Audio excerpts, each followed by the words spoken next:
ಸಖತ್ ಖಾರ ಬಣ್ಣ ಮತ್ತು ರುಚಿ ಆಚಿ ಚಿಲ್ಲಿ ಪೌಡರ್.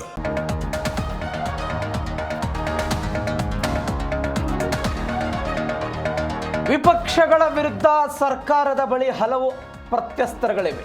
ಯಾವುದದು ಪ್ರತ್ಯಸ್ತ್ರಗಳು? ಕೇಂದ್ರದಿಂದಲೇ ಕಬ್ಬು ಮತ್ತು ಮೆಕ್ಕೆಜೋಳಕ್ಕೆ ಕಡಿಮೆ ಎಂಎಸ್ಪಿ ಇದೆ. ರಾಜ್ಯದ ಸಕ್ಕರೆ ಕಾರ್ಖಾನೆಗಳಿಗೆ ಕಡಿಮೆ ಎಥನಾಲ್ ಹಂಚಿಕೆ ಮಾಡಿದ್ದಾರೆ ಅಂತ ಪರಪ್ಪನ ಅಗ್ರಹಾರದ ವಿಡಿಯೋ ಹಳೆಯದಂತ ಸಾಬೀತುಪಡಿಸೋದು. ಕಳಸಾ ಯೋಜನೆಗೆ ಕೇಂದ್ರದಿಂದ ಸಿಗದ ಅನುಮೋದನೆ, ಕೇಂದ್ರದಿಂದ ರಾಜ್ಯಕ್ಕೆ GST ನಷ್ಟ ಆಗ್ತಾ ಇದೆ, ಪರಿಹಾರಗಳು ಸಿಗ್ತಾ ಇಲ್ಲ, ಜಲ್ ಜೀವನ್ ಯೋಜನೆಗೆ ಹಣ ಬಿಡುಗಡೆಯನ್ನು ಕೇಂದ್ರ ಸರ್ಕಾರ ಮಾಡಿಲ್ಲ, ಉದ್ಯೋಗ ಖಾತ್ರಿಗೆ ಹಣ ಬಿಡುಗಡೆ ಮಾಡಿಲ್ಲ ಕೇಂದ್ರ ಸರ್ಕಾರ, ರಾಜ್ಯದ ಕಾನೂನು ಸುವ್ಯವಸ್ಥೆ ಸುಧಾರಿಸಿದೆ ಅಂತ ದಾಖಲೆಗಳನ್ನು ನೀಡಿ. ಬಿಜೆಪಿ ರಾಜ್ಯದಲ್ಲಿ ಅಧಿಕಾರದಲ್ಲಿ ಇದ್ದಾಗಿನಿಂದಲೂ ಕೂಡ ಇವತ್ತು ಕಾನೂನು ಸುವ್ಯವಸ್ಥೆ ಮತ್ತು ಅಭಿವೃದ್ಧಿ ಎಲ್ಲವೂ ಕೂಡ ಉತ್ತಮವಾಗಿದೆ ಅಂತ ಅಂಕಿ ಅಂಶದ ಮೂಲಕ ತಿರುಗೇಟು ಕೊಡೋದಕ್ಕೆ ಸರ್ಕಾರ ಸಜ್ಜಾಗಿರೋ ಎಂಎಸ್ಪಿಯನ್ನು ಘೋಷಣೆ ಮಾಡಬೇಕಾದವರು ಕೇಂದ್ರ ಸರ್ಕಾರದವರು, ಹೀಗಾಗಿ ಅವರೇ ಘೋಷಣೆ ಮಾಡಿಲ್ಲ, ನಮ್ಮದೇನು ಪಾತ್ರ ಅಂತ ಸರ್ಕಾರದಿಂದ ವಿಪಕ್ಷಗಳಿಗೆ ಉತ್ತರ ಕೊಡೋ ಸಾಧ್ಯತೆಗಳಿದೆ. ಅಂದರೆ ಮೆಕ್ಕೆಜೋಳ ಆಗಿರ್ಬೋದು, ಅದಾದ ನಂತರ ಕಬ್ಬಿನ ದರ ಆಗಿರ್ಬೋದು, ಇದೆಲ್ಲದರ ಬಗ್ಗೆಯೂ ಕೂಡ ಕರ್ನಾಟಕದ ಕಾಂಗ್ರೆಸ್ ಸರ್ಕಾರ ದೆಹಲಿಯಲ್ಲಿಯೂ ಕೂಡ ಹೋಗಿ ಪ್ರತಿಭಟನೆ ಮಾಡಿದ್ರು. ಯಾವ ಕಾರಣಕ್ಕೆ? ಕೇಂದ್ರದಿಂದ ರಾಜ್ಯಕ್ಕೆ ಅನ್ಯಾಯವಾಗ್ತಿದೆ. ಸರ್ಕಾರದ ಬಳಿ ಇರುವಂಥ ಅಸ್ತ್ರಗಳನ್ನು ಗಮನಿಸ್ತಾ ಇದ್ದೀರಿ. ಬೇರೆ ಬೇರೆ ಪ್ರತ್ಯಸ್ತ್ರಗಳನ್ನು ಬಳಕೆ ಮಾಡಿಕೊಂಡು ವಿಪಕ್ಷಗಳ ವಿರುದ್ಧ ಹರಿಹಾಯೋದಕ್ಕೆ ರಾಜ್ಯ ಕಾಂಗ್ರೆಸ್ ಸರ್ಕಾರ ಸನ್ನದ್ಧವಾಗಿದೆ. ಕೇಂದ್ರದಿಂದ ಕಬ್ಬು ಮೆಕ್ಕೆಜೋಳಕ್ಕೆ ಕಡಿಮೆ MSP ಘೋಷಣೆ ಆಗಿದೆ. ಮಿನಿಮಮ್ ಸಪೋರ್ಟ್ ಪ್ರೈಸ್ ಇದೆಯಲ್ಲ MSP, ಅದು ಕೇಂದ್ರ ಸರ್ಕಾರ ಘೋಷಣೆ ಮಾಡಬೇಕಾಗಿದ್ದು ನಮ್ಮ ಬಳಿ ಏನಿಲ್ಲ. ಆದರೂ ಕೂಡ 50 ರೂಪಾಯಿ, ನಾವು 50 ರೂಪಾಯಿ, ಕಾರ್ಖಾನೆಯವರು ಸೇರಿ 100 ರೂಪಾಯಿ ಹೆಚ್ಚಳ ಕೊಡೋದಕ್ಕೆ ನಾವು ರೆಡಿಯಾಗಿದ್ದೀವಿ ಅಂತ ಸರ್ಕಾರದ ಸಮರ್ಥನೆ ಇರುತ್ತೆ. ಮತ್ತೊಂದು ಕಡೆ ರಾಜ್ಯದ ಸಕ್ಕರೆ ಕಾರ್ಖಾನೆಗಳಿಗೆ ಕಡಿಮೆ ಎಥನಾಲ್ ಹಂಚಿಕೆಯನ್ನು ಕೇಂದ್ರ ಸರ್ಕಾರದವರು ಮಾಡಿದ್ದಾರೆ, ನಮ್ಮ ಬಳಿ ಇದರ ಬಗ್ಗೆ ಏನೂ ಇಲ್ಲ ಅಂತ. ಪರಪ್ಪನ ಅಗ್ರಹಾರದ ವಿಚಾರಕ್ಕೆ ಸಂಬಂಧಪಟ್ಟಂತೆ ಅನುದಾನದ ತಾರತಮ್ಯ. ಸಿದ್ದರಾಮಯ್ಯನವರು ಮೇಲಿಂದ ಮೇಲೆ ಹೇಳ್ತಾ ಇರ್ತಾರೆ, ನಾವು ಕೇಂದ್ರಕ್ಕೆ 1 ರೂಪಾಯಿ ಕೊಟ್ಟರೆ ನಮಗೆ ವಾಪಸ್ ಬರ್ತಾ ಇರೋದು 14 ಪೈಸೆ ಬರ್ತಾ ಇದೆ, ಇದ್ರ ಬಗ್ಗೆ ಮಾತನಾಡಬೇಕು ಅಂತ ಹೆಚ್ಚಿನ ಡೀಟೇಲ್ಸ್ ಕೊಡ್ತಾರೆ ನಮ್ಮ ಪ್ರತಿನಿಧಿ ರಾಚಪ್ಪ ಸುತ್ತೂರ್ ಫೋನ್ ಸಂಪರ್ಕದಲ್ಲಿದ್ದಾರೆ. ರಾಚಪ್ಪ, ಇವತ್ತಿನಿಂದ ಬೆಳಗಾವಿಯ ಚಳಿಗಾಲದ ಅಧಿವೇಶನ ಶುರುವಾಗ್ತಾ ಇದೆ. ವಿಪಕ್ಷ ಬಳಿಯೂ ಕೂಡ ಅಸ್ತ್ರಗಳಿವೆ, ಅದಕ್ಕೆ ಉತ್ತರ ಕೊಡೋದಕ್ಕೆ ಸರ್ಕಾರದ ಬಳಿಯೂ ಕೂಡ ಪ್ರತ್ಯಸ್ತ್ರಗಳಿದೆ. ಇವೆಲ್ಲದರ ನಡುವೆ ಚರ್ಚೆಯ ಕಾವು ಹೇಗಿರುತ್ತೆ, ಏನೆಲ್ಲ ಆಗ್ಬಹುದು, ನಿರೀಕ್ಷೆಗಳೇನಿವೆ? ಪ್ರವೀಣ್, ಇಂದು ವಿಧಾನ ಮಂಡಳ ಉಭಯ ಸದನಗಳ ಕಲಾಪ ಆರಂಭವಾಗುತ್ತೆ. ಆರಂಭವಾದ ದಿನ ಮೊದಲನೇ ದಿನ ಸಂತಾಪ ಸೂಚನೆ ಮಂಡನೆ ಮಾಡ್ತಾರೆ. HY ಮೇಟಿ ಸೇರಿದಂತೆ ಹಲವಾರು ನಾಯಕರುಗಳು ಮತ್ತು ಗಣ್ಯರು ನಿಧನರಾಗಿದ್ದಾರೆ. ಹಾಗಾಗಿ ಇಂದು ಸಂತಾಪ ಸೂಚನೆ ಮಾಡಿ ಇಂದಿನ ಕಾರ್ಯಕಲಾಪಗಳನ್ನ ಮುಂದೂಡುವಂತ ಸಾಧ್ಯತೆ ಇದೆ.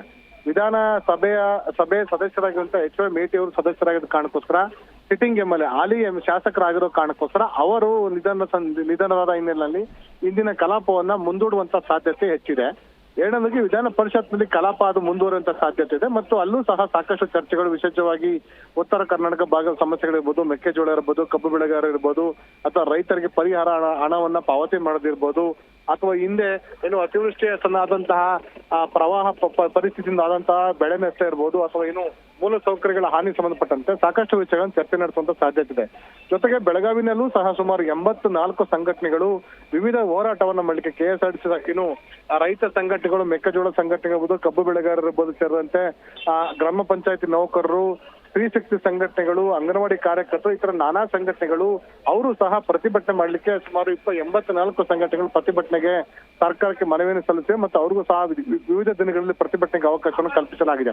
ಹೀಗಾಗಿ ನಿರಂತರವಾಗಿ ಬೆಳಗಾವಿ 10 ದಿನಗಳ ಕಾಲ ಅಧಿವೇಶನದಲ್ಲಿ ಬಹುತೇಕ ಪ್ರತಿಭಟನೆಗಳು ಹೊರಗಡೆ ಪ್ರತಿಭಟನೆ ಆದ್ರೆ, ವಿಧಾನ ಮಂಡಲದ ಒಳಗಡೆ ಬಿಜೆಪಿ ಮತ್ತು JDSನವರು ಸರ್ಕಾರದ ವಿರುದ್ಧ ಚಾಟೆ ಬೀಸುವ ಮೂಲಕ, ಸರ್ಕಾರದ ವೈಫಲ್ಯಗಳನ್ನು ಎತ್ತಿ ಹಿಡಿಯುವ ಮೂಲಕ ಕಾನೂನು ಸುವ್ಯವಸ್ಥೆಗೆ ಸಮಸ್ಯೆಗಳ ಬಗ್ಗೆ ಉತ್ತರವನ್ನು ಕಂಡುಕೊಳ್ಳುವ ನಿಟ್ಟಿನಲ್ಲಿ ಸರ್ಕಾರದ ವೈಫಲ್ಯಗಳು, ಲೋಪದೋಷಗಳ ಬಗ್ಗೆ ಚರ್ಚೆ ನಡೆಸುವ ಮೂಲಕ ಸರ್ಕಾರಕ್ಕೆ ಬಿಸಿ ಮುಟ್ಟಿಸುವ ಕೆಲಸವನ್ನು ಮಾಡ್ತವೆ. ಹಾಗಾಗಿ ಬೆಳಗಾವಿಯ ಅಧಿವೇಶನದಲ್ಲಿ ಬಹುತೇಕ ಎಲ್ಲರ ನಿರೀಕ್ಷೆ ಇರೋದು, ಪ್ರತಿ ಬಾರಿ ಹೇಳುವಂತದ್ದು ಏನು ಉತ್ತರ ಕರ್ನಾಟಕದ ಭಾಗಗಳ ಸಮಸ್ಯೆ ಆಗ್ಬೇಕು ಮತ್ತು ಪರಿಹಾರ ಕಂಡುಕೊಳ್ಬೇಕು ಅಂತ. ಪ್ರವೀಣ್, ಬೆಳಗಾವಿ ಅಧಿವೇಶನದಲ್ಲಿ ಪ್ರಮುಖವಾಗಿ 2 ವಿಷಯಗಳು ಕೇಳಿಬರುತ್ತೆ. ಒಂದನೇದಾಗಿ ಕೃಷ್ಣ ಇರ್ಬೋದು, ಮಹದಾಯಿ ಇರ್ಬೋದು, ತುಂಗಭದ್ರಾ ಇರ್ಬೋದು ಮತ್ತು ಮಲಪ್ರಭಾ, ಘಟಪ್ರಭಾ ನದಿಗಳಿರ್ಬೋದು. ಇವೆಲ್ಲ ನದಿ ಪ್ರದೇಶದಲ್ಲಿ ಇರುವಂತ ನೀರಾವರಿ ಯೋಜನೆಗಳೆಲ್ಲ ಕಂಪ್ಲೀಟ್ ಮಾಡಿದ್ದೇ ಆದಲ್ಲಿ ಈ ಒಂದು ಭಾಗದಲ್ಲಿ ವ್ಯಾಪಕವಾದಂತಹ ಬೆಳೆ ಪದ್ಧತಿ ಇರ್ಬೋದು ಅಥವಾ ನೀರಾವರಿ ಆದ್ರೆ ಅತಿ ಹೆಚ್ಚಿನ ಲಾಭ ರೈತರಿಗಾಗುತ್ತೆ, ಆ ಮೂಲಕ ಕೃಷಿ ಕಾರ್ಮಿಕರಾಗುತ್ತೆ, ಆ ಮೂಲಕವಾಗಿ ಈ ಭಾಗನೂ ಸಹ ಸಮಗ್ರವಾಗಿ ಅಭಿವೃದ್ಧಿ ಆಗುತ್ತೆ ಅಂತ.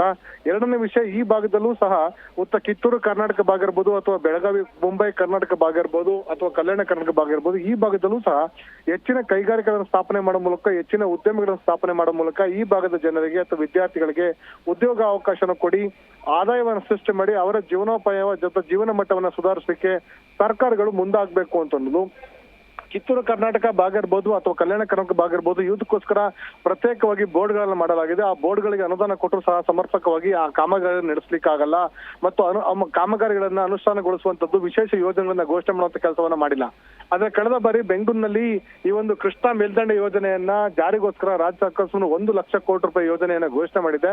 ಅದನ್ನ ಈ ಬಾರಿ ಜಾರಿ ಮಾಡುವಂತ ಪ್ರಯತ್ನವನ್ನ ಮಾಡಬಹುದು. ಇನ್ನು ಎರಡನೇದಾಗಿ ಮಹದಾಯಿ ಕಳಸಾ ಬಂಡೂರಿ ನಾಲಾ ಜಂಟಿ ಹೋರಾಟವನ್ನ ಇಲ್ಲಿ ಭಾಗದ ರೈತರು ಮಾಡಲಾಗಿದೆ.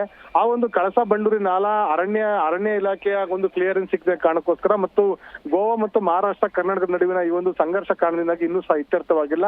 ಅದನ್ನ ಇತ್ಯರ್ಥ ಮಾಡಿ ಅಂತ ಕರ್ನಾಟಕ ಸರ್ಕಾರ ಬಿಜೆಪಿ ವಿರುದ್ಧವಾಗಿ ಅವರು ಹೋರಾಟವನ್ನು ಮಾಡ್ತಾರೆ. ಅದು ಸಹ ಇತ್ಯರ್ಥವಾಗಿಲ್ಲ. ಇನ್ನು ಉಳಿದಂತೆ ಭದ್ರಾ ಮೇಲ್ದಂಡೆ ಯೋಜನೆಗೆ ನೀರಾವರಿ ಯೋಜನೆ ಕಲ್ಪಿಸೋಕ್ಕೋಸ್ಕರ ಕೇಂದ್ರ ಸರ್ಕಾರ ನಿರ್ಮಲಾ ಸೀತಾರಾಮನ್ ಕಳೆದ ಹಿಂದಿನ ವರ್ಷ ಬಜೆಟ್ ನಲ್ಲಿ 5,300 ಕೋಟಿಯನ್ನು ಘೋಷಣೆ ಮಾಡಿದ್ರು.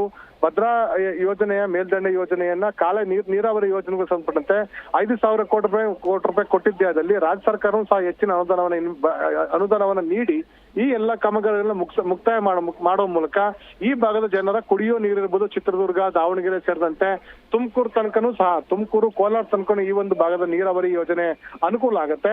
ಹಾಗಾಗಿ ಈ ಎಲ್ಲಾ ಜಿಲ್ಲೆಗಳ ಬರಪೀಡಿತ ಜಿಲ್ಲೆಗಳ ಕುಡಿಯೋ ನೀರಿರ್ಬೋದು, ನೀರಾವರಿ ಯೋಜನೆಗೆ ಅನುಕೂಲ ಆಗೋದನ್ನ ಕಲ್ಪಿಸಲಿಕ್ಕೆ ಕೇಂದ್ರ ಸರ್ಕಾರ ನಿರ್ಲಕ್ಷ್ಯ ಧೋರಣೆ ತಾಳಿದೆ ಅಂತ ಸರ್ಕಾರ ಆರೋಪ ಮಾಡ್ತಾ ಇದೆ. ಹೀಗಾಗಿ ಪ್ರತಿಯೊಂದು ಬಹುತೇಕ ಈ ಒಂದು ಭಾಗದ ಕಲ್ಯಾಣ ಕರ್ನಾಟಕ ಅಥವಾ ಕಿತ್ತೂರು ಕರ್ನಾಟಕ ಎರಡೂ ಭಾಗದಲ್ಲೂ ಸಹ ಅತಿ ಹೆಚ್ಚು ನೀರಾವರಿ ಯೋಜನೆಗಳಿಗೆ ಅವಕಾಶ ಇದೆ. ಹಾಗಾಗಿ ನೀರಾವರಿ ಯೋಜನೆಗಳಿಗೆ ಸುಮಾರು ಕನಿಷ್ಠ 4 ರಿಂದ 5 ಲಕ್ಷ ಕೋಟಿ ರೂಪಾಯಿ ಅನುದಾನ ಬೇಕಾಗುತ್ತೆ. ಈಗ ಕೇಂದ್ರ ಸರ್ಕಾರ ಕೈ ಜೋಡಿಸಿದ್ದೆ ಆದ್ರೆ ರಾಜ್ಯ ಸರ್ಕಾರ ಅದು ಜಂಟಿಯಾಗಿ ಕ್ರಿಯಾ ಯೋಜನೆ ರೂಪಿಸಿ ಈ ಒಂದು ನೀರಾವರಿ ಯೋಜನೆಗಳನ್ನ ಅಥವಾ ಕಿಂಡಿ ಅಣೆಕಟ್ಟುಗಳನ್ನ ಅಥವಾ ಏತ ನೀರಾವರಿ ಯೋಜನೆಗಳನ್ನ ಈ ರೀತಿ ಲಿಫ್ಟ್ ಇರಿಗೇಷನ್ ಸ್ಕೀಮ್ ಗಳನ್ನ ಮಾಡೋ ಮೂಲಕ ಅಭಿವೃದ್ಧಿಯನ್ನ ಮಾಡಬಹುದು ಅಂತ ಅನ್ನೋದು ರಾಜ್ಯ ಸರ್ಕಾರದ ಆರೋಪ ಆಗಿದೆ. ಆ ನಿಟ್ಟಿನಲ್ಲಿ ರಾಜ್ಯ ಸರ್ಕಾರ ಪ್ರಯತ್ನ ಮಾಡ್ತಿದೆ, ಕೇಂದ್ರ ಸರ್ಕಾರ ಸಹಕಾರ ನೀಡ್ತಾ ಇಲ್ಲ ಅಂತ ಅನ್ನೋದು. ಈ ಒಂದು ಎಲ್ಲ ವಿಷಯಗಳು ಸಹ ಇಲ್ಲಿ ಚರ್ಚೆಗೆ ಬರುವಂತ ಸಾಧ್ಯತೆ ಇದೆ. ಇಲ್ಲೂ ಸಹ ಮತ್ತೊಂದು ವಿಷಯ ಅಂತಂದ್ರೆ ಪ್ರವೀಣ್, ಇಲ್ಲೂ ಸಹ ಬೆಳಗಾವಿನಲ್ಲಿ ಮತ್ತೊಂದು ಕಲಾಪ ಕದನ ಆಗುತ್ತೆ ಹೊರತು ಇದರಲ್ಲಿ ಉತ್ತರ ಸಿಗುವಂತ ಯಾವ ಪ್ರಯತ್ನವೂ ಸರ್ಕಾರದ ಬಳಿ ಇಲ್ಲ. ಯಾಕಂದ್ರೆ ಸರ್ಕಾರದ ಬಳಿ ಆರ್ಥಿಕ ಸಂಪನ್ಮೂಲ ಕ್ರೋಢೀಕರಣ ಮಾಡ್ಲಿಕ್ಕೆ ಯಾವುದೇ ವ್ಯವಸ್ಥೆಗಳಿಲ್ಲ.